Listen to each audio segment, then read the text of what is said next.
And if I could ask everyone to please rise for the Pledge of Allegiance. Pledge allegiance to the flag of the United States of America and to the republic for which it stands, one nation, under God, indivisible, with liberty and justice for all. Thank you. And Madam Clerk, if you could call the roll, please. Mr. Glassbach? Here. Mrs. Hildebrand? Here. Mrs. Hoskins? Here. Mrs. Lima? Here. Mr. Mather? Here. Mrs. Shaw?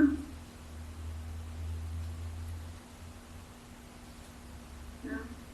And we have two new representatives from the students. You know what? Mrs. Schott might still be muted. Let me see. I always Okay. exactly. She's here. She's waiting. Okay. You muted Sally. I'm going to fix it. Okay. And then new student representatives Jacob Cedar and Owen Grace. And I see them both here as well. Thank you. So next, if you could call, please call the calendar. Monday, January 18th, 2021 is Martin Luther King holiday. Schools and offices are closed. And Tuesday, January 26th, 2021, there's a school committee business meeting. Thank you. So we have a couple of presentations on our agenda today. So I will turn them over to who would be the folks I recognize for the Educational Foundation presentation. That should be Robin Albuquerque, if she's on. I thought I saw something that actually said NK. And I saw a PTO one before. I did too. I don't see it now. There was a phishing code PTO link before, but I don't see it now. We may have Dawn Masterson. So if they're not on, Chairman, you can move to the next item, because I see that Mrs. Martone is on. She would be the next item. If they come back, we can get them in. Right. Okay. Second. So we'll just sort of switch the order here then. So then, how about if they're muted and they're on, can they you can raise your hand. If you're somebody who's supposed to be talking in that presentation and you're here, if you hit your raise your hand button, I can pick you out of the audience here. Yeah, and I don't think they are also, because I think, there might be a timing thing where we told them 7:15-ish, so so we can fit them in after Mrs. Martone. That's fine. So next is the Booster Club. So Mrs. Martone, I hit the unmute button for you. Are you there? Yeah, I am here. Okay. Is there anyone else who I should be, who's going to speak, who I should also unmute? Lynn Sorella is on the call with us as well. I don't think that she'll be speaking unless maybe you guys have some questions for us, but she is here as part of the Booster Club as well. Okay, I'll let her unmute if she wants, and if she needs to chime in, so I did that.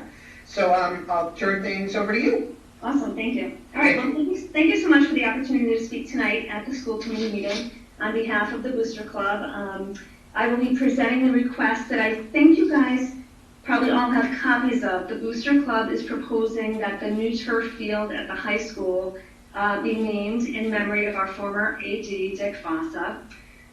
Just a little aside, when I joined the Booster Club in 2014, I remember the board at the time talking about how badly we needed to upgrade the field and the track, and this was not a new idea for them either. They had been talking about it for quite some time. So fast forward to 2018, we were so lucky to have Dick in the right place to advise the Booster Club on how we could help with promoting the bond effort to get the ball rolling on the new field. And it definitely didn't end there with his efforts. I mean, the town definitely benefited from Dick's previous experience with a project on this size and scope, from working with the engineers to helping price out the scoreboard and pretty much everything in between.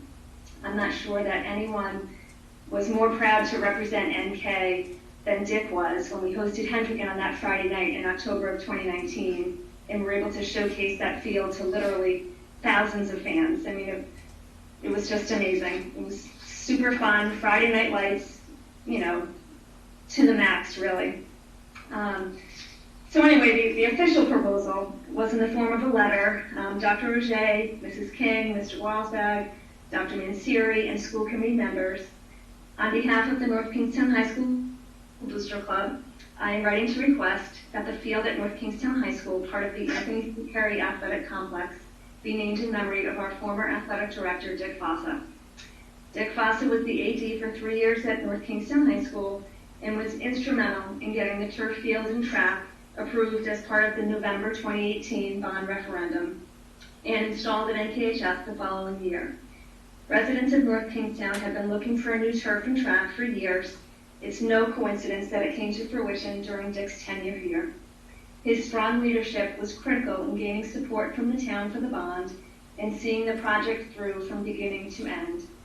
Dick's passion for youth sports was evident in his lifelong commitment to both coaching and as an athletic director. He truly embodied the education-based athletics model and was known to be the first person at the field and always the last to leave. Under Dick's leadership, NKHS Athletics has become a premier program across the state. We would be honored to name the field in his memory. We are proposing the name Dick Fossa Memorial Field and envision having the name along the bottom panel of the scoreboard, replacing the current panel that says donated in 2019. The Booster Club will work with Signorama NK Signs to have the panel created and will assume any and all costs associated with the installation. I do say an illustration of the proposed signs attached. I'm hoping you guys all have the picture of that. If not, I can definitely email it out to whoever is on here, but needs it and doesn't currently have it. So we realize that this needs to be approved by the superintendent, the school committee, the town basically, and the town council. So if there is anything further that you need from the Booster Club in order to consider the request to move forward, definitely let me know, and we look forward to hearing from you. So thanks again. Thank you very much for the presentation. I think I can't speak for everyone, but I certainly support your plan. The only issue, and I've mentioned this to you before in an email, that we do have a policy that we need to follow. It's been around for a while, almost 10 years now, prior to my being on the school committee, that has some guidelines that we're supposed to follow when naming a school facility. One of them is, I'm just going to read one portion of it that's really the relevant portion as far as when we can really make a decision on this. It says that it is consideration may be given to the name of a member of the community who is rightfully considered for their significant contribution to the nature or purpose surrounding the facility and or its function within the school district. I think we certainly have that here. It is generally expected that the selection of such a person would occur sometime following their passing, the occurrence of the same to be no earlier than the first anniversary of their death.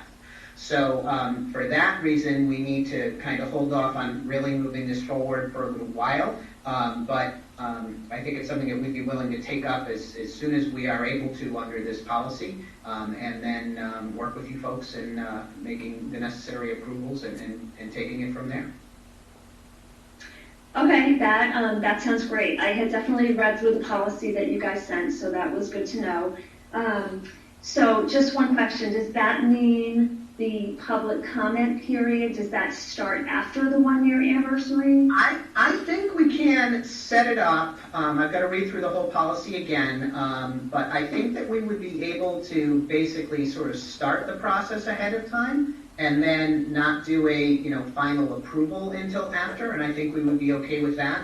I've just got to sort of look into the the exact wording of the policy and need to do a little research also as to what other approvals, if any, we need to get. Sure, awesome. All right, well, just, definitely reach out anytime. Anything else that you need from us, we're definitely available. So, Thank you so much. Thank you so much for the time. As always. All right, thanks, Greg. Thanks, Thank Dr. So, Mr. Chairman, the Fishing Cove Elementary School is I saw their back. Yep. So I'm going to go backwards here and go back to the presentation number E1, which is the NKEFF presentation. So I'm going to recognize, I told the right account, is the Fishing Cove Elementary School PTO. So you folks should be able to speak at this point. Hi. Hi. Hello. Sorry about that. We did not have any sound when we came on the first time, and we're on under the wrong email address. So we're having all sorts of difficulties here with technology. But we wanted to thank you guys for letting us speak tonight. My name is Robin Albuquerque, and I am the president of the NKEF. And I'm here with Dawn Masterson, who is the vice president, and we just kind of wanted to say hello, kind of give you an update of what we've been doing the past 8 months, and really just share with you the new foundation that we have created. We created this foundation, like I say, 8 months ago, and our mission is to foster a community-wide commitment to strengthening and enhancing the learning environment within our school district, with the community involvement and kind of going above and beyond what is already happening in the schools. Over the past year, we have been introduced to the community throughout 4 different townwide fundraising events. We held a golf tournament.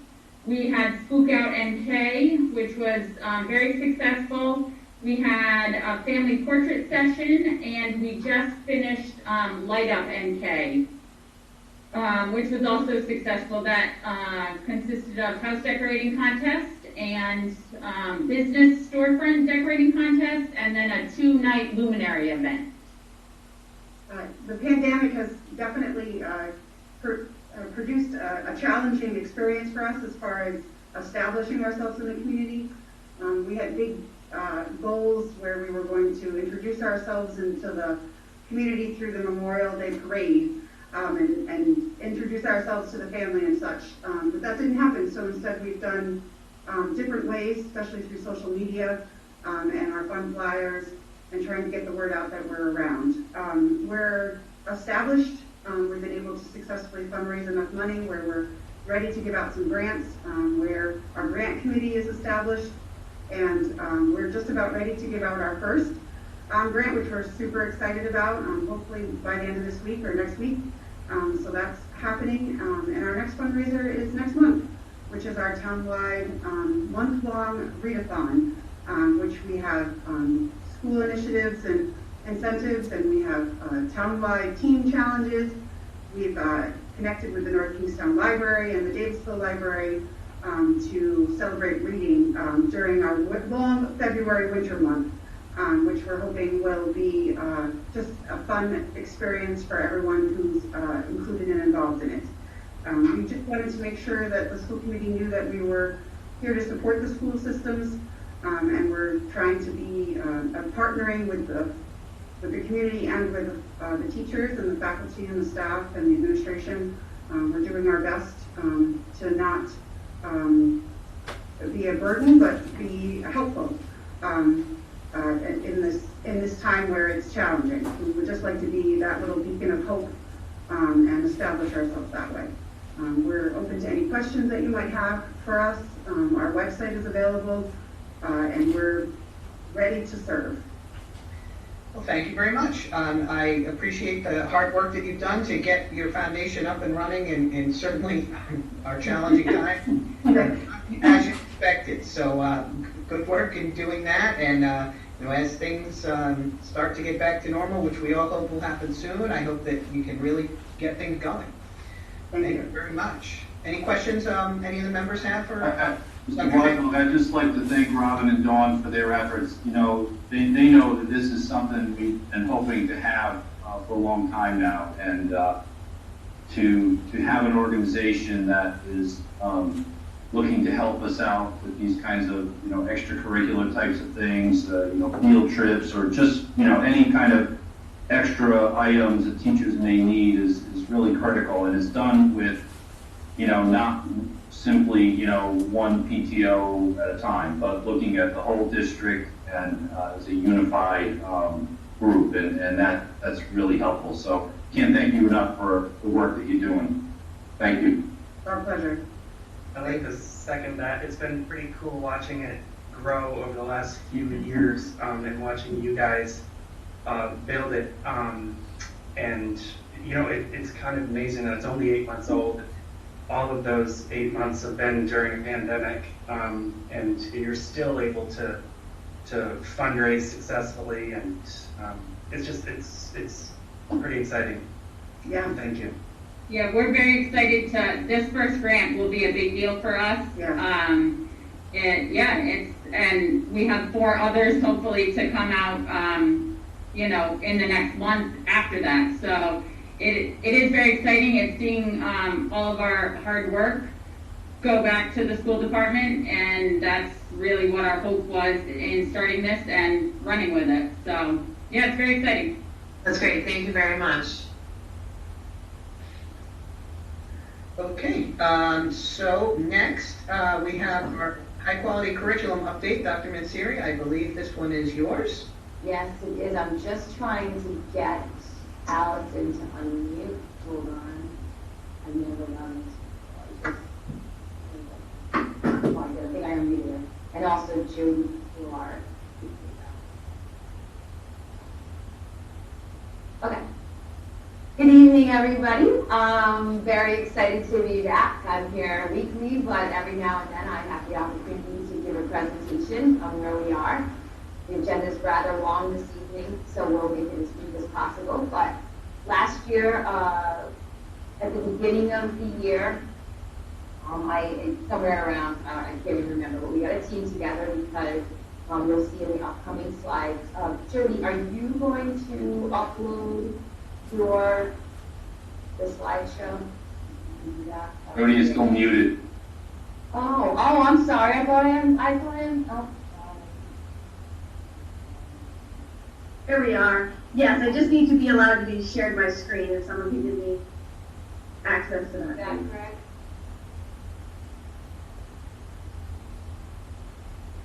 Mr. Blasball may be frozen. I'm good. I think I was just muted. Am I okay? All right. Excellent. All right. So it's going to come up momentarily.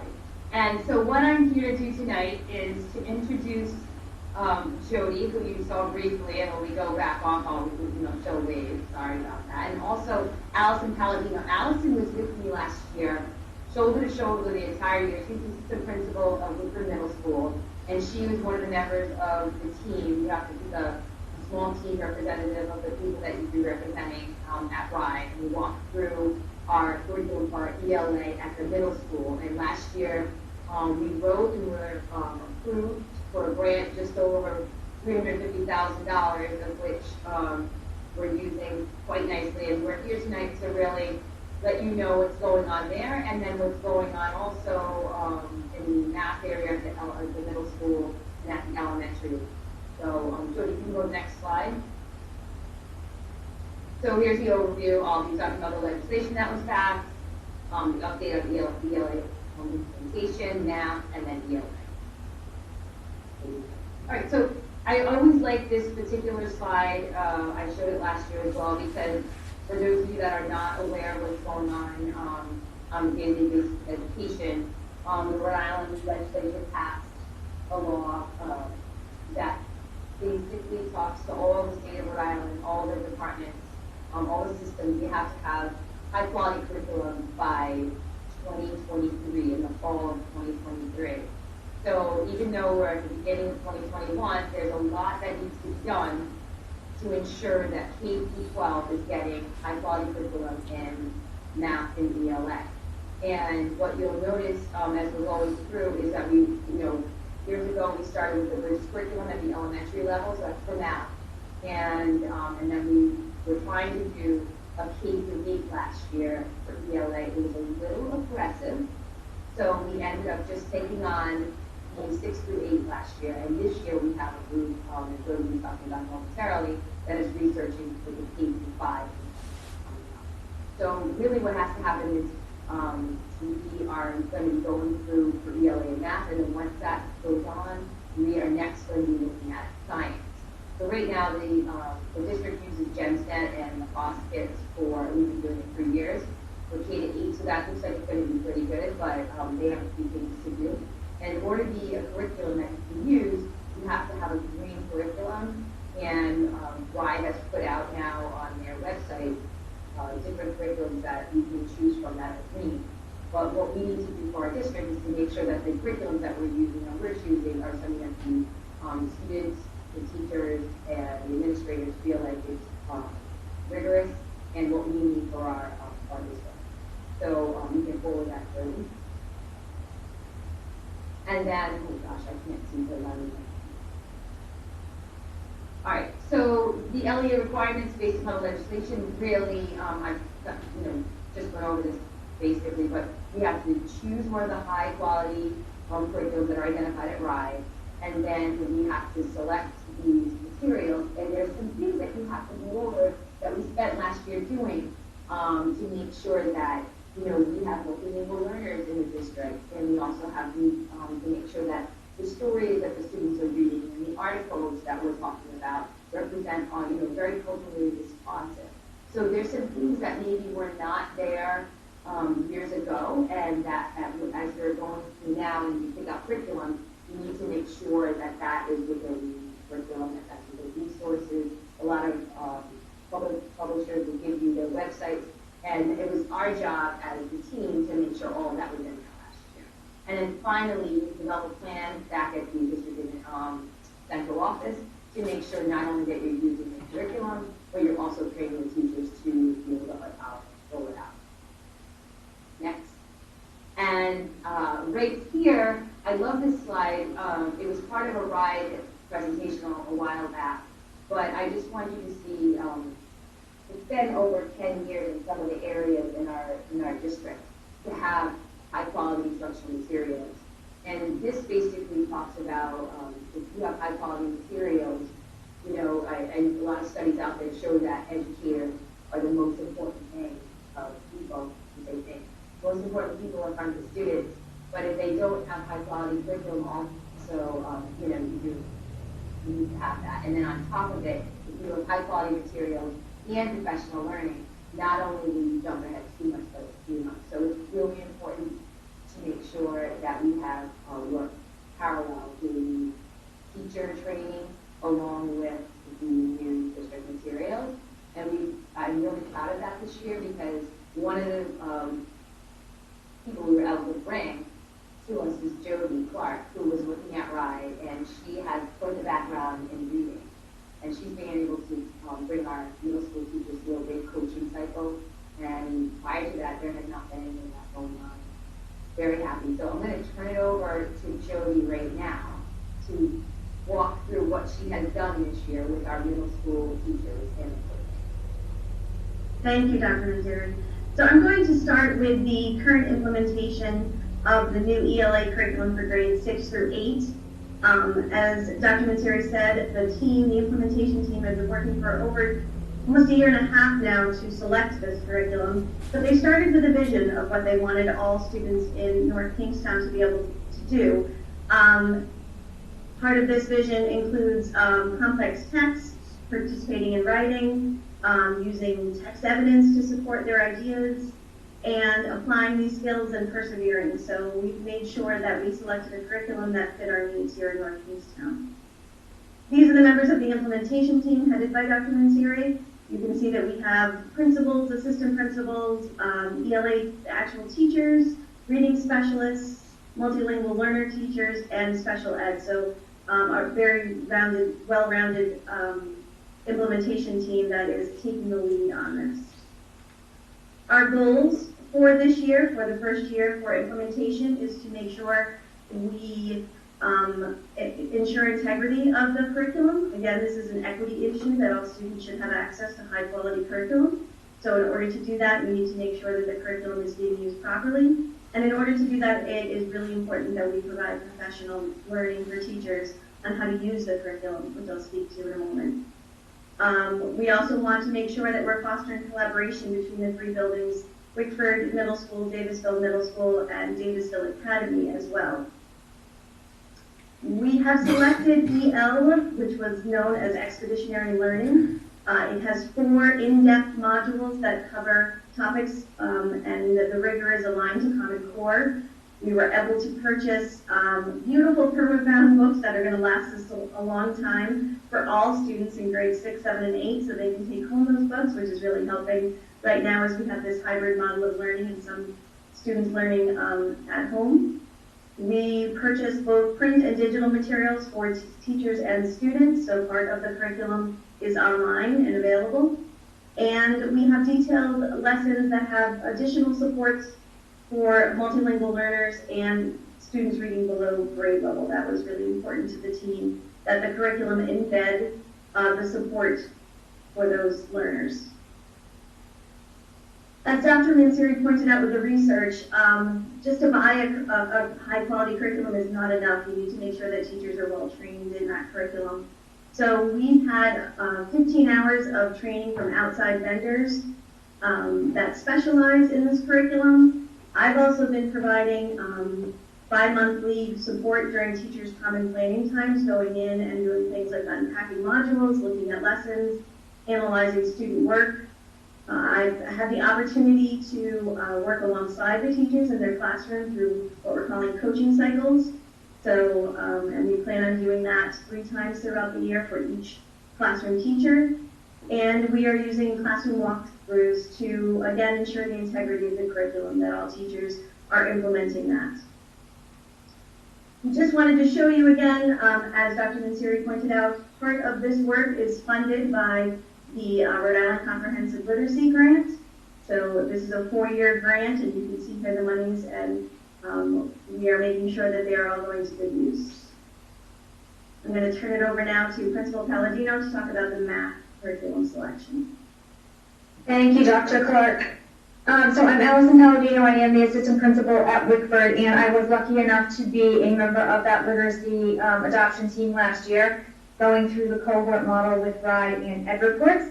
So I was really excited to bring the math team through that this year. We are presently working with EdReports and RIDE to adopt a new math program for grades 6 through 8. We also began by constructing a vision for all North Kingstown students, and we looked at a lot of data to pull together, and we looked at areas of strength and areas of need for our students, and created what we felt was an overall strong vision of teaching and learning for our new math program. Next, thanks. This is our implementation team at the moment. There have been some shifts in the membership. This is a tough year for a lot of people, so I appreciate all the effort people are putting in to be a part of this team. It is a lot of work. We meet as a whole team twice a month. There's a core team that goes to the actual trainings with EdReports and RIDE, and we do that once every other month. We are also part of consultancy phone calls where we discuss our plan, we work out some of the problems that we're facing, and we use EdReports and RIDE to help move us forward. So I'm really appreciative of all these members for giving their time. It is a lot of time, but it's definitely worth the time. We conducted a survey of 6-8 math teachers, and we asked them what they felt were most important non-negotiables, and these are the 4 top things that came out for us. We wanted to build a continuum from Bridges. We know that Bridges is a good, solid program that builds that conceptual understanding and moves students to be prepared for that application of skill and knowledge. Teachers are really looking for something that has an adaptive technology component that will move with the students, so that students who need to propel forward will, and those students who need to continue to work to fill in some areas of need will get that as well. We need to make sure that it is appropriate for all learners, and we are also looking to ensure that the program we select is culturally responsive, as well as meeting the needs of all the learners in the classroom. We want to make sure that all the resources that are included in our new program are effective, and they are varied. With math, it can be difficult. We've all heard the old drill and kill. Our teachers want to move away from drill and kill. We're looking for variety. We're looking to provide students with engagement on multiple levels. We want to reach every learner, and all students are so different. We need to make sure that we have enough materials that are varied. Our teachers spend countless hours digging and hunting for materials and resources for students to ensure that they are covering every student in their class, and it's an exorbitant amount of work. So we're really looking for a program that will help us sort of refine that search and put teachers' efforts back in the priority place, which is with instruction. So we're part of this process right now. We did develop that local lens. We put together a process, and right now we are winnowing down. We know what our choices are. We're winnowing down. We have 5 choices on the table at the moment, and we are looking to get that selection down to 2. We're looking to follow that up with a field study, and then we're hoping to make a final decision by the end of this school year. The exciting part is that tomorrow, Barbara Marr, the principal at DMS, and I have put together 2 PD days for our group of 4 math teachers, and they are going to spend all of tomorrow and Thursday digging in very deeply to these 5 programs. We've developed a rubric to review the materials, to make sure that the materials are hitting all of those priorities, and we also have a member of the RIDE team meeting with us tomorrow to discuss one of the programs in depth. So we're hoping that the next 2 days of work are going to result in 2 final choices, and then we'll be able to do some field study with any teacher that is willing to field study, and then we're going to move forward with some more decisions. Thank you, and I'm going to turn it back over to Dr. Clark. So in a similar process as Principal Palladino, I am leading the elementary K-5 team, which is here on this slide, through a similar process. We are not involved with the RIDE Ed Reports team, but I'm doing it back here in the district based on my knowledge of working up at RIDE for 2 years on this initiative. So we're going through a very similar process as Allison just mentioned. So first of all, developing the team, we made sure we had principals. There are 3 currently representing the elementary. We have all the coordinators, the reading coordinator, writing coordinator, the multilingual learner coordinator, and the special ed coordinator at the elementary level on this team as well. We are also reaching out to all teachers at the elementary for their engagement along the way of this process. So they are constantly involved and get to share their ideas and what they're thinking. The first thing that we surveyed teachers for was their priorities in a new curriculum. What were they looking for? So this is what we came up with. They're looking for something that integrates reading, writing, speaking, and listening instruction. So it's not a separate reading and a separate writing program, but instead it's all encompassing. We know based on our data that we need strong foundational skills. So those K-2 is very important to look at a program and make sure that there's a scope and sequence that makes sense, that's aligned to Common Core. It was also very important to the teachers that they have authentic text, so real chapter books and books for the students to be reading, and they wanted explicit writing instruction. When we look at our state assessment scores, we can see that writing at times has been a weakness, so we wanted to make sure that the next curriculum that we adopt has strong writing instruction. Again, same slide that you have just seen here, at the same point in this process. We will be looking at 5 different curricula on the statewide PD day, Monday, January 25th, and hopefully winnowing down to 2 as well. We are thinking that we might field test or have a few teachers try these programs out. We are looking for something that is going to complement the EL 6 through 8 curriculum and bring the students through and provide strong foundational skills as we mentioned. So that is it. At this time, I didn't know if we had time, if anyone had any questions. Any members of the school committee with any questions? I don't have any questions, but I just wanted to, oh, sorry. Go ahead, Phil. No, go ahead. I just wanted to thank them. I mean, I know this is a lot of work. It's a lot of time. It's a lot of coordination. It's a lot of research. And definitely, you know, seeing some of the fruits of it in the middle school with the literacy work that the kids are doing right now is very different. So it's exciting to see the fruits of all your hard work. Yeah, I think it's our pleasure. We're so excited. I've been in the district for a long time now, and we're all, every time we crack open something new, it's super exciting. Though we just wish, you know, it's unfortunate that we're in a COVID year because, you have that mental stress on all the teachers on top of it, keeping some students at home and some students in their classroom. And they just keep trucking, and I can't say enough wonderful. We had a meeting today, and I said the same exact thing. I'm just so thankful that every time we push a little more, they're willing to try. So thanks, and you too. Yeah, thank you all for your efforts. I mean, you really shown that it's a huge process, and I'm glad you were able to show the names of the teachers who are involved too, because it's quite a bit. Of course, it's going to be rolled out to much more than them as well. So a big thank you. Great that we were able to get a lot of grant money to get this work done. Kudos to all of you. Going well.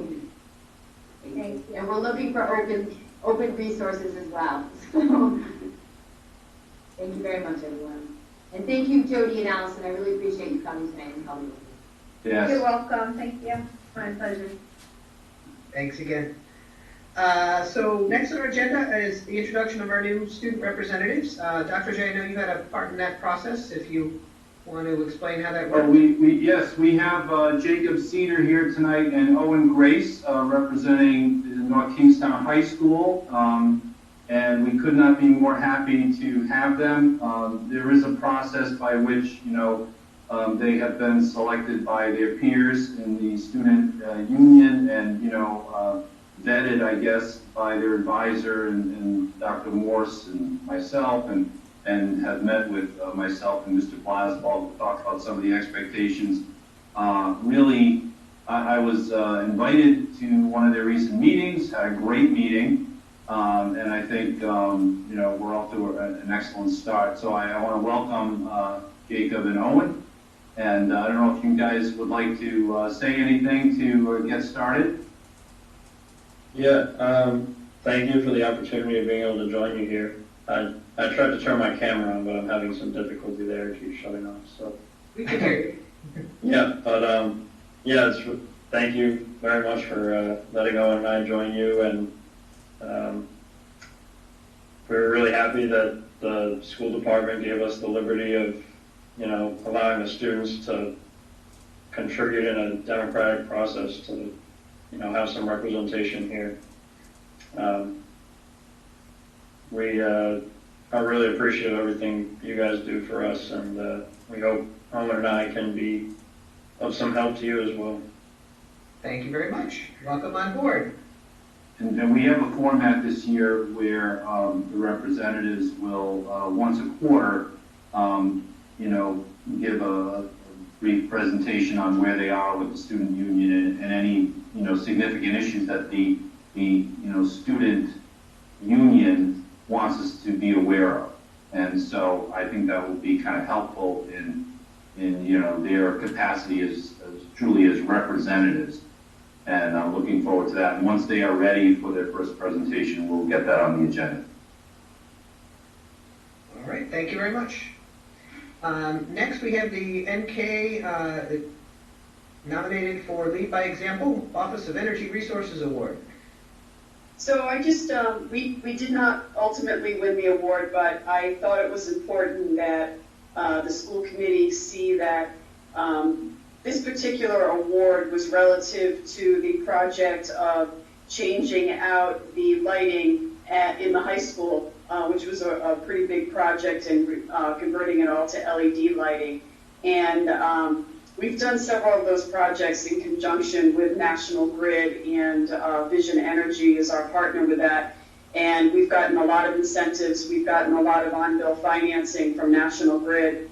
And the great thing about it is that, while we know that those projects are very important because in the long run they can save electricity, we never really, have the money for those projects because, the lights still work, so we don't always have the money to put into changing them out, something that doesn't, that's currently working. But we were able to, with this project, and get, good incentives and good on-bill financing, and the State Office of Energy Resources recognized us for that. So I thought it was important that the school committee sees that, a lot of the stuff we do, there's more than, it's very important that our buildings are in good shape, and we did this, but we did get recognition on the state level. Thank you very much. As they say, it's an honor just to be nominated. Next, we have citizens' comments. So if there's anyone who would like to speak, in your Zoom window, you have an option to raise your hand. If you do that, I will see that you would like to speak, and I will recognize you. We do ask, if you'd like to speak, that you please limit your comments to 3 minutes. I don't see anyone, but I'll give you another moment or two. Okay, so we'll move on with our agenda. Next item is the superintendent's report. So Dr. Auger. Thank you. So I have 3 quick items. We have a long agenda, so I don't want to take too long, but we did put a survey out recently about, people having the option to change the mode of instruction, distance learning or in-person learning, starting in the second semester. That survey closed yesterday. We didn't anticipate a lot of people looking to make a change, but there have been some. I'm pleased to report that, at any particular elementary school, we were looking like in the neighborhood of about 10 kids, I think was the max at any particular school. And when you spread that out over, various grades and classrooms, it really didn't have a heck of a lot of impact. I know people were a little worried about, is that going to, pack the rooms, or are we going to be able to do that? The same staffing that we currently have is going to be able to accommodate everybody. And there won't be any change of, bringing a distance learning teacher into a room at the school or vice versa. So minimal changes at all the schools. A little bit more in terms of students at the middle and high school, but they are already equipped to, make those adjustments, and we'll still keep, rooms with proper social distancing and all that sort of thing. So we're in good shape. We have the capacity to make all the changes that need to be made. Second item is, you may have learned through the grapevine, the community out there, that there are some districts that are doing some testing in terms of, for COVID testing. And North Kingstown is interested in becoming one of them. We're working up paperwork with the Department of Health right now. We are interested in having kind of a community event where anyone, we can use one of our schools for anyone in the community who wants to be tested, but also, having a high school event over 2 days, just to kind of test out for ourselves how doable this is. It's a lot of work, it's a lot of coordination, and we just want to see if we have the capacity to do it. So we would begin at the high school. Besides that, we are interested, if the high school goes well, we would do an event, at least one, at all of the schools, but we want to wait and see how the high school goes. We're also interested in regularly testing our student athletes. Most districts are trying to do that right now, and also to provide these Binax kits to all of our nurses for the faculties at every school. So that's what we are interested in, and we will see. This is new to us, so we're just learning about it right. Signing the contract in the next day or so to get this rolling. So, be on the lookout for announcements concerning that. The last point I want to make is, we had one snow day so far, and I made the decision that we would not do a distance learning day on the next time we have a snow day, perhaps the next 2. We have our last week of school ends right now on a Wednesday, so I feel comfortable, at least for the next 2 snow days, to actually do a snow day. It's one thing, we've had a good experience in this past week with distance learning for the district, but we were able to prepare for it for a number of weeks, and we didn't have to deal with major weather issues and people's power going out and that kind of thing. Snow days are a different matter. They're not as easy to do. There was confusion in some of the schools about, is this an asynchronous assignment that you get just in case your power goes out, or is it actual, teaching and learning throughout the day? We got through it, we did well, but certainly not even close to as well as a regular school day. And so we feel that it's important to honor that, even if we take an extra day in June. Right now, we're not, up against July 1st or anything, so we would prefer to do that and see how that goes. But if we pile up, a major blizzard and all of a sudden we have a lot of snow days, that may be a different story at some point. But for right now, our first mode would be just a regular snow day when we have that kind of weather. And that's what I have for you tonight, Mr. Blaswell. Thank you. Thank you. Jacob, I see you had your hand up. Yeah, I just had a question about the testing, the COVID testing. Sure. Would that be, if you do it at the high school, would it be like a mandatory thing for all students, or would it be on like a volunteer type basis? It would be, yeah, it would definitely be voluntary. So we're just learning about it right now, but it would definitely involve a permission slip that would, need to be signed by your parents. So there's some paperwork involved. We are working with RIDE or the Department of Health in terms of, the work that our employees would have to take on and the reporting back that we would have to take on. And we're getting those details taken care of. But our understanding of this is where it's rolling out is voluntary. Okay, thank you. Thank you. Thank you, Dr. Ajay. So moving on with the agenda, we have reached our routine items. So first I would ask if I could have a motion to seal the executive session minutes of this evening, January 12th, 2021. So moved. Motion from Ms. Moran, second from Mr. Mather. All those in favor? Aye. Aye. Any opposed? It passes unanimously, and I can disclose that no votes were taken in this evening's executive session. Any members like to exempt any items from the consent agenda? And if I'm going to make a note. We're going to need to withdraw item E2, so that will be withdrawn by unanimous consent unless anyone has any objection. No objection heard, so we will withdraw E2. And so if I could have a motion to approve the remaining consent agenda items. So moved. Motion from Ms. Hoskins. Second. Second from Ms. Hildebrand. Any discussion? All those in favor? Aye. Aye. Any opposed? That passes unanimously. Next, I'm going to make a motion here.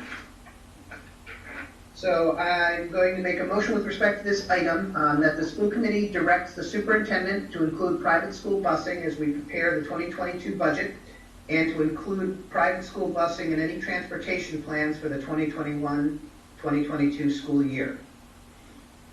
If I could have let's give a second to Ms. Hildebrand. And just some quick discussion. So what we're basically saying is, we've had a tremendous amount of issues with transportation regarding COVID and the situation that we're in this year. What this is basically saying to the superintendent and administration is that come next year, we need to make sure that we've included the private school busings in our budget and plans, and we'll continue to do that going forward so that will continue as it had existed before the COVID pandemic hits. So we have a motion and a second. Any other discussion? All those in favor? Aye. Aye. Any opposed? Passes unanimously. So next, school committee approval of the RIHEBC WIN grant. If I could have a motion to approve item G1. So moved. Motion from Ms. Hoskins. Second. Second from Mr. Mather. I don't know, Dr. J or Mrs. King, or who the person could give us a quick description just for the public on that. RIHEBC is the Rhode Island Health Education Building Corporation, and they are where school departments get their bonding. Our bonding goes through through this agency. And they had 2 grants that they had offered up to districts, and I applied for both of them. One of them is still pending, so I won't mention that right now, but this was another one. And the great thing about this is we're able to apply this to Dr. Mansiri's curriculum needs that we had for the manipulatives for the Bridges program, because as you know, we had to buy a lot of extra manipulatives because students can't share that stuff for COVID. So it's really a great surprise that we were able to get this $10,000. Rybeck was very easy to work with, and we're kind of hoping that we can get the other grant as well, because it's a little bit bigger. It's more facility focused, but it was a very quick process and very easy to deal with them. Thank you very much. So I need a motion to approve item H1. We already did that. Sorry, I didn't take my notes. Sorry. Do we have a motion in a second then? Sorry. Lisa, as vice chair, you will be the designated Okay. when I'm doing something place person. Sorry. I'm good with that. So with that, any other discussion? All those in favor? Aye. Aye. Any opposed? Passes unanimously. Next, we have the approval of additional funds for the Rhode Island Take It Outside grant, item H1. So if I can get a motion to approve that item. Motion, Mr. Mather. Second. And a second from Ms. Hoskins. So a quick explanation on that if we can as well. That is sort of part 2 of the Take It Outside grant that Mr. Waterman, our director, our technology director, had received a little while back. This group reached out to him. It's from Rhode Island Commerce Department, and let him know that there were some additional funds. Did he want to apply? And of course he did. And we were awarded this additional $20,000 on that same grant that I think was a couple of meetings ago that was approved. Thank you very much, and thank you to Mr. Waterman. So we have a motion and a second. Any other discussion? All those in favor? Aye. Aye. Any opposed? Passes unanimously. Next is item I1, the approval to close trust funds. If I could get a motion to approve item I1. So moved. A motion, Ms. Hildebrand. Second. Second from Ms. Lima. Mrs. King, if you could just give a quick explanation of that one as well. Right.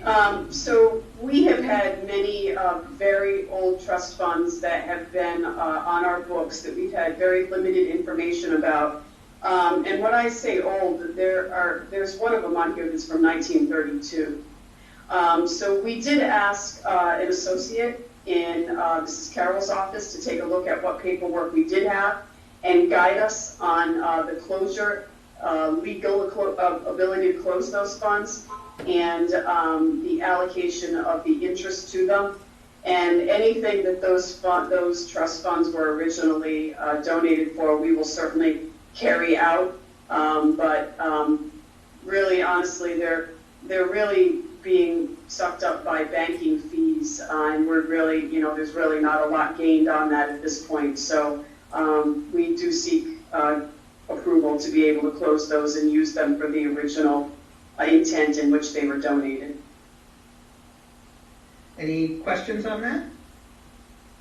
So we have a motion and a second. All those in favor? Aye. Aye. Aye. Any opposed? Passes unanimously. So next we have appointments to committees. So this is going to be a little bit of a back and forth and discussion because, due to the Open Meetings Act, we don't have these conversations outside public meetings, which makes this not always the simplest process of deciding who's going to do what. So we have a number of standing committees. They are the Facilities Management and Planning, which is a building committee, the Wellness Subcommittee, the Policy Subcommittee, and our CLAC liaison. So I think the easiest thing to do is just to take these in order. We want to have at least one, maybe two members on these committees, but no more than that, because adding any more than that would constitute a quorum of the school committee, so we can't ever have three. So first, we have the Facilities Management and Planning, which is the building committee that deals with, as it says, facilities management and planning, construction, all of those types of facilities issues. Anyone want to volunteer to serve on that committee? Are we replacing, so we're like starting over, even if somebody's on that one? Yeah, it's been a long time. I mean, so that's not to say that, people on there can't stay on there, but I think it's Okay. easy to just start everything fresh at this point. Who's on that committee currently? It was Mr. Jones and Mr. Glasgow. And I mean, I'd continue to do it. Anyone else want to do it along with me? I'd be happy to, Greg. All right, so I'll make the motion that myself and Mr. Mather would serve on the facilities subcommittee. I'll second it. A second from Ms. Hoskins. Any discussion? I think that makes sense. I feel like Jake's got some, expertise there. Yes. If nothing else, Jake, you can make sure that everything looks really nice. All the other committees scare the daylights out of me. So all those in This one favor? does too, so. Aye. Aye. Any opposed? Passes unanimously. Next is the Wellness Subcommittee. This is one of the subcommittees that is required by Rhode Island statute. Who would like to serve on that one? So I am currently on that one. I don't Right. know. I'll serve on that with you, Lisa, we can have two. Yeah, it actually, so haven't ever attended a meeting of this subcommittee. We could try to do better than that, so, Yeah. how about that? So there was some challenge with communication and not knowing that it was me before COVID, and then I'm not sure if it's been meeting or not, and so I think that was a little bit tricky, but I'm willing to serve on it. Okay, great. So, We'll double the representation moving forward. I'll make the motion again. So a motion to appoint Ms. Lima and Ms. Hildebrand to the Wellness Subcommittee. Second. A second from Ms. Hoskins. Any discussion? All those in favor? Aye. Any opposed? Passes unanimously. Next is the Policy Subcommittee. I believe that was Ms. Hoskins and Mr. Jones before, right? Correct. Okay, so Mr. Jones is not there. Ms. Hoskins, did you want to continue on that? Yes, please. Okay. And anyone else want to volunteer? I'm willing. I think it does make sense to have two people. Yeah, One just I in agree. case somebody can't make it, but I so. agree. All I right, agree. I think it would be good to have two people. so I'll make the motion for Ms. Hoskins and Ms. Hildebrand to be on the Policy Subcommittee. I need a second. Second. Second from Mr. Mather. Any discussion? All those in favor? Aye. Aye. Any opposed? Passes unanimously. And Ms. Hoskins, I think you are currently our CLAC liaison. Did you want to continue doing that? I do. Okay. So I'd make a motion to appoint Ms. Hoskins to be our CLAC liaison. Second. And a second from Mr. Mather. Any discussion? All those in can- favor? Oops, sorry. I can be, if we want to, I can be her backup, because I've gone to the last couple ones also, so. So what I think we only have one liaison to the committee, but there's nothing wrong with you both going, and I think that's great. So let's do it that way. You both, I mean, there's no reason you can't take part really, pretty much just as much. And all the stuff. Yeah, and it's a formality really, but, so don't hesitate to go, or Zoom as the case may be. So we had a motion and a second. All those in favor? Aye. Any opposed? Passes unanimously. Next, unfinished business. Mrs. King, fiscal year 20 audit update. Yes, so I am happy to say that for the first time in the 10 years that I've worked in the North Kingstown School Department, the town financial statements were done on time. They are due on December 31st, and they were completed on time. There are still two pieces of the audit, the FY20 audit, that does need to be completed. And one of those is called the Uniform Chart of Accounts, agreed upon procedures. That's for the school department.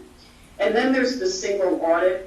And single audit is basically the federal grant funds that need to be audited. And sometimes the school department grants need to be, sometimes, mostly not.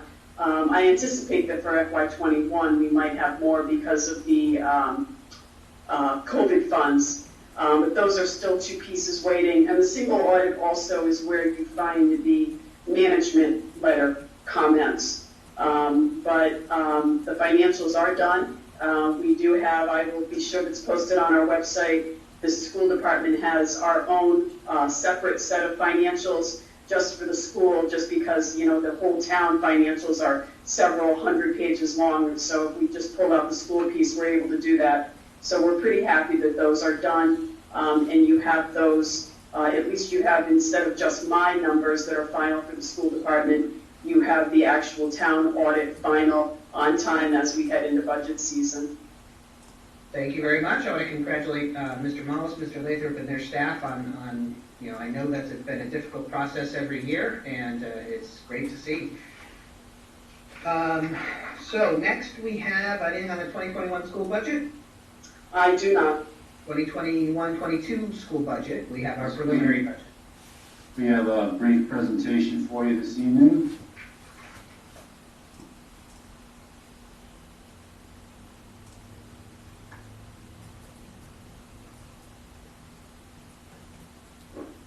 So, good evening again, everyone. We want to begin the process of presenting the superintendent's budget proposal for FY22. As you recall, it's been a very difficult year in terms of the budget process as COVID hit right in the middle of our cycle last year. So the proposal, to give you the overall numbers first, is for a general fund of $71,932,787, and that represents a 2.13% overall increase. In terms of the town allocation, that would be a full 4% increase from the town, and it also includes $500,000 reappropriation from the school fund balance, which the school committee took care of on November 17th. So that last bullet point, you may remember that in all of the changes with COVID, it turns out that our increase last year was 0.18%, or $96,000. In a normal year, the typical increase to the school department is somewhere in the neighborhood of $1.5 to $2 million. So that was a really difficult year to absorb this. Obviously, revenues for towns was really going flat because of pandemic conditions. So, but what happens is, you may recall in past years when we've done this presentation, we talk about how it's generally true that the school department to continue just doing what we're doing, to do next year what we're doing this year. No new staff, no new programs, not purchasing anything new, is already about a 4% proposition. And that's as much as we can ask for. This year, not only do we have a 4% request, or at least I'm recommending a 4% request to the town in this proposal, but we already have an additional $500,000, which is pretty close to 1% all by itself. So we're already starting at a point where just to do next year what we're doing now, no new anything. In fact, we're going to be cutting back on a number of things because a lot of the staff will be hired this year with 1 year only. Just to do that requires now roughly 5%. So the ask that I'm recommending is to ask for 4% and to fully utilize what has already been appropriated by the school committee. The assumptions that we have going into this budget are that there are no new expenditures here.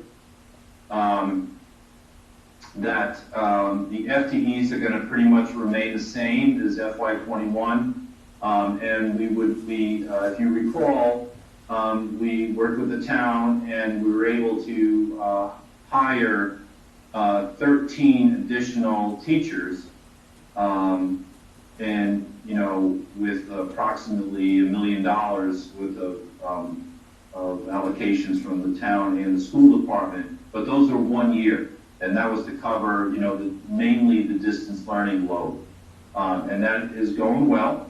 But those are 1 year commitments, so those would all go away. Our state aid is, the adjusted projection is roughly 11.1 million, and that is a reduction from FY21. We've noted in the past that this number is kind of a bouncing ball. Last year we had a very good year in terms of state aid, but you can certainly understand that with the revenue coming into the state right now, it's hard to imagine that just about anybody would have a similar state aid numbers last year, and certainly not an increase. But so we're right now, this is not settled yet with the State House, but that's what seems to be projected to us right now. We're also projecting an increase in costs of health care of roughly 5%, and wages at between 2 and 3%. The other considerations that are just unknown to us, we do not know with certainty what the state of the pandemic is going to be in the fall. And, we don't know, for instance, to what extent there's going to be a demand for, to continue with some version of distance learning available to our students. And if that's going to be needed at all, we hope not. But we got to keep an open mind about that as we budget. And we also are going into a year where we're negotiating with our support staff this year. So we don't know the final result of what that is going to be, obviously, and probably and definitely will not know the results of that until after all budget votes are taken. So, I always point this out, not included in the FY22 operating budget. We've talked about a couple of significant goals over the past few years, particularly as they relate to funding. And one is to further incorporate technology and security needs into the regular operating budget. We have done a massive job with technology, and some of that is incorporated into the regular budget, but a lot of it is, money that we have used through fund balance over the years. And that has been enormously helpful in keeping our, things like Chromebooks up to date. And the Chromebooks are only the beginning. The technology budget is massive. It's growing every year. It's becoming a real piece of school department infrastructure all over the world. And it really needs to be, incorporated into that regular budget so you can plan on it, and for sure that that money is going to be there when you need to, renew a whole district full of Chromebooks, for instance, or any other technological needs that you need. We've also talked about the importance of the bus fleet, and just about every year that I have been here, which is now 10 years as superintendent, and 2 years before that as assistant superintendent, there have been discussions about making start times better, and how that relates to the need to improve our bus fleet. None of that is addressed here, just because, one of the problems is it hasn't been addressed in just about any year. And but in this year particularly, it's hard to imagine we'd have more difficult budget challenges. So this just gets the discussion started. I'll ask Mrs. King if there's anything that I missed here, or if anything she needs to expound upon further. She's been a tremendous help to me and the district in her expertise in overlooking this budget, and is much appreciated. Mrs. King. Thank you, Dr. O'Shea. So a couple of things just to repeat. We are concerned about state aid. I know we said we were concerned about state aid this year, but we were concerned about state aid this year until a few weeks ago. State aid next year, the FY22 State of Rhode Island budget doesn't look great. I do not know at this point what the second stimulus, or the stimulus that was voted for on December 27th, what that means for us, for the state. We really don't have a lot of that information right yet. I would also point out that the $500,000 that the school committee has appropriated from fund balance creates a structural deficit. We have a structural deficit that we have created in FY21 this current year because we had $1 million from our fund balance, and I am looking at, obviously looking at our projections going forward to see where we're going to land for the end for this year. But every time we take money out of fund balance for operating issues, so we have always been lucky enough in the past that when we use fund balance, it's for one-time items. And mostly those one-time items have been for construction. Obviously, that doesn't mean that if we, did some sort of construction on a building, it's not going to be needed again, but it's got a longer lifespan than plugging a hole in the general fund budget. That just creates problems on top of a current year that we're in, where we basically got a 0% increase in town property taxes. So, I've been here for 10 years, and I know every year we say that the budget is tough, the budget is tough. Well, FY22 is definitely going to be a tough year. We have these structural deficit issues. We know that the town itself has issues because the town budget didn't go up either. There was a zero or relatively flat tax increase. You can't recover from those numbers because of the state imposed 4% increase on the levy. So, and as Dr. Ajay said, we don't have anything new in the budget, but, we are very early into the budget also. I'm also very concerned about our healthcare numbers. And the reason why I'm concerned this year, certainly I'm no expert, but the trust has warned us of some trends, high trends. My concern is that I think we all know that healthcare companies lost money in FY21. And my concern is that they try to make that up in FY22, along with building their reserves going forward, because we also know COVID is still going to be around in some shape or form, even with a vaccine, for a while, if not, forever. So I'm worried about that number. We've been lucky with that number before, that what we budgeted is either coming close. I remember one year, several years ago, we actually had a decrease. So there's a lot still to be done. I still have a lot of pages to give you. I normally, at this point, would have given a little bit thicker of a package, but we are working on that. And so I'll remind you of the timeline. I will get you more updated information that correlates to what Dr. Ajay just presented to you. And we have a meeting on January 26th, and we can have more discussion. You can also, at any time, speak to Dr. Ajay and I, Dr. Mansiri, and we're happy to meet with you individually, whatever works for you. We have another meeting on February 2nd that we will spend more time looking at the budget. And then right now what our schedule shows is that the meeting on February 16th would be a vote on what the budget looks like that we send to the town manager that he presents to the town council. We technically have, according to the budget calendar, until March 1st in which to get that budget to the town manager. However, we have committed that we would get that to him as soon as possible the week of February 23rd or so. So while if we do need another meeting in February, we do have time to schedule one, but we do want to get something to the town manager by February 25th or 26th. And I do need a little bit of time depending on the changes that are made, because this entire package does go to the town council. But we do have a ways to go. I think that probably our state aid number, we're probably not going to know that number for a while, just like this year. So the number that's projected by RIDE, we've adjusted somewhat because of projected changes in enrollment, which we always do. We're usually relatively good at doing that.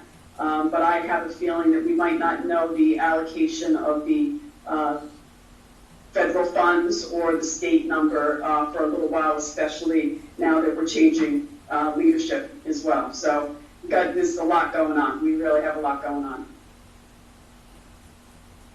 Hey, thank you very much.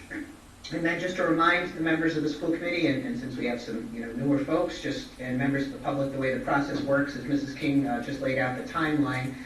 So the superintendent proposes a budget. This is the beginning of that process. We'll have much more detail on the exact details behind the budget. The school committee sets the budget, so we have the ability to change anything that the superintendent has proposed. Any members who have any questions of the administration, I urge you to reach out to them so that you can get any details that you might need as we work forward. We then vote on a bottom line dollar amount that we request from the town council. and then the town council ultimately, well, we have a series of budget hearings that the school committee is a part of, and then the town council will vote on the actual amount that we will receive. Then the school committee needs to look at the budget again and balance what we receive to what our budget was. If it's less, then we need to find things that we need to reduce the budget in order to bring it in line. So that's how the timeline works. We do it every year. I jokingly often call this, it feels like you're on a merry-go-round, because as soon as you've gone around one year, all of a sudden you're starting over and doing it all over again. So here we are back where we started not that long ago. So that's how that works. So thank you, Mrs. King, and everyone for putting that together. Frank, can I ask a quick question? Yeah. I think it's a quick question. Dr. O'Shea, is it too soon for you to, and your superintendents and your RIDE and DOH folks to start talking about what the fall might look like? I mean, I know we have a lot of uncertainties, but are we going to, when do you think we might know more about reduced busing and cleaning and things like that, if necessary? Because if this budget has none of that, I'm kind of concerned about the timing of that. Yeah, I certainly understand. Everyone wants those answers right away, myself included. But I think that just looking at, vaccine distribution and that sort of thing, and, trying to figure out, like, are we on a timeline that everyone who's going to need the vaccine is going to get it? And that includes adults and kids. And that will, in my opinion, probably have a lot to say about, what this looks like. I would, I think we're on a schedule here that a lot of the demand for, distance learning may be behind us by September, but it's just, it's hard to predict. It's hard to know that for sure. So this budget is based on that we have that behind us by September. But my point is, we just need to be mindful that that may not be the case. And we've had situations here, I mean, even though we spent a lot more money on 13 additional staff, other than that, we've seen, some costs that we had to incur and some that we did not have to incur, that we expected to incur. So it's not necessarily, we definitely need more money to cover those things. It's just, we're just not sure what the conditions are going to be, period. So it could be more, it could be less. It's just, I'm just wondering if we're going to be back in the summer trying to figure out what the very well could be. Okay. I hope not, but I think a lot of that depends on the vaccine rollout. So. We shall see. Yes. The only silver lining is we've done this before. And Lisa, after this year, them us literally waiting till the week before we started school, before they told us what we needed to do, I don't see them doing anything different this year. It can't be any worse, you mean, Jen? It can only be better. It can't be worse. Well, don't jinx us now, but I mean, No jinxing us, everybody. Come on now. we all have some experience in, so it's not the first time we've had to pivot, and we learned a lot over the summer, so we shall see. Okay, so thank you again. Moving on, we are on CIP, existing bond and future bond. So we need an approval of an RFP for the Educational Facilities Master Plan Review. So if I can get a motion to approve item D1. So moved. Motion from Ms. Hoskins. Second. Second from Ms. Hildebrand. Mrs. King, if you could just go over that briefly for us, please. Yes, so in case we did not have enough to do, so RIDE requires that we have that 5-year asset plan on file with them that most of you are familiar with. And we went through our 5-year asset plan. It was approved by them May of 2018. So that means, in effect, that our current 5-year plan expires May of 2000, or June or so, 2023. And currently we have $13.5 million bond that we're spending toward that plan. So The next plan, we are required by statute, which we had just missed in 2018, to have an educational facilities master plan review. And before COVID hit, we had the monies that we had from RIDE to contribute toward this were supposed to have expired this past December. We were able to get them to extend to December 2021. So what this plan is really, it's going to be very heavy educational. So where a 5-year asset plan obviously is saying what is not up to par with our buildings and what we need to do to make our buildings more efficient and better for our students.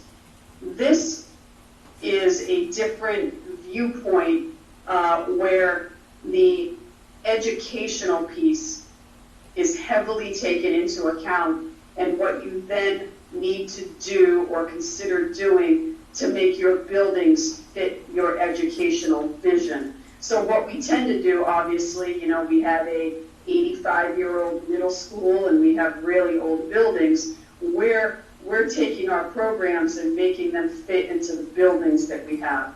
This educational facilities master plan will help us understand how we need to make our buildings fit our plan, if you know the nuance in what I'm trying to say. We have a $150,000 technical assistant grant from RIDE to apply toward this. I can't tell you I have any clue on how much something like this would cost, but it is going to be a lot of work for Dr. J and Dr. Mansiri, our principals, and the school committee and the community, because there's constituents from everywhere that are taken into account and involved in this process. So what this line item is I really want you to be aware of this upcoming endeavor that we have to take on. And once the RFP is posted and I have a recommended planner, that will come back to you for you to approve that, especially if we're going to fall outside of the monies. So we might be a little bit early in doing this, but obviously we don't want to lose the $150,000 we have from RIDE in order to undertake this this process. RIDE is very very hopeful. They have seen some of these plans in other districts, and they've seen a lot of involvement, especially in Zoom even, because I had asked the RIDE construction group if they would consider extending this a little bit more, and they said that they feel as though that they've gotten even more input, more participation on Zoom. So if we're still required to do large meetings via Zoom, they've seen some good input on that. But it is going to be quite a bit of work. There'll be quite a bit of meetings and quite a bit of planning that'll need to take place over the next many months. It's a long process. Thank you very much. Any other questions? All right, and I forgot to take a note again. Lisa, we have a motion and a second. I generally do that first, so okay, good. Any other discussion? If not, all those in favor? Aye. Aye. Any opposed? Passes unanimously. Next, we have the fiscal year 2022 capital improvement plan update. Mrs. King? Right, so I just wanted to let you know quickly that Mr. Jim Grundy, the chair of our building committee, attended the asset management committee meeting for us in early December and discussed our capital improvement plan that you all approved. I believe that was November 17th also. So this is, completed in conjunction with the FY22 budget, but it is a completely separate aspect of the school department budget. Okay, so we asked for capital funding generally on a routine basis outside of our general fund, outside of that 4% that Dr. O'Shea talked about, because we couldn't possibly fit our capital needs into that 4% number.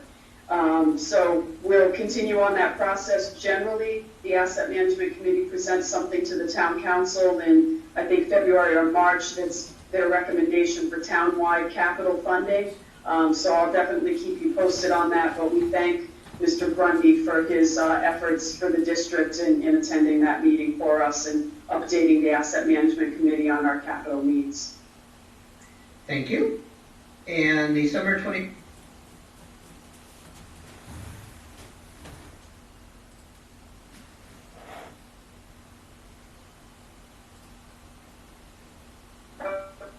For that, I'll see you at 5 o'clock on Thursday. Just kidding, if you can't make it. At that meeting, we will be reviewing step 1 schematic design in our summer bond projects that we are undertaking. I had presented that, I believe, around November 17th as well. We have several small projects, except for one big project that we're looking at doing, and this is all with bond funds. We are not recommending any projects with school department fund balance for next summer because of our unknowns. The big project in that number is to update the ventilation system at Hamilton Elementary School. So right now, Hamilton Elementary School has a system that sends the bad air out, if you will, but does not have a intake system that brings the good air in. So what we're looking at doing is adding what are called energy recovery units to do that. And that's by far the major part of the project. There's some other miscellaneous ventilation in all. There's some emergency lighting at the school. So there are a lot of small projects which make them a little more difficult to manage because they're spread out over the district. But we will ask the building committee on Thursday night for their approval for us to move forward with RIDE Phase 1 schematic designs. And from there, our architect and I will meet with RIDE to get their input so that we can move to Part 2, which are design documents, and then Part 3, the construction documents. So we have to follow a pretty lengthy process with RIDE, as you all know, on these projects that are going to be over $1.5 million. So that's our first step with that. Thank you very much. And you don't need votes on either of those two, they're just updates. Right. Yep. So next we have reports. Anyone have any questions on any of the reports that are in your packet? If not, we have reached the end of our agenda, and I would ask for a motion to adjourn. So moved. A motion from Ms. Hoskins. Second. Second from Mr. Mather. All those in favor? Aye. We are adjourned. Thank you very much, and thank you for everyone who tuned in. Have a good Thank you, night. everyone.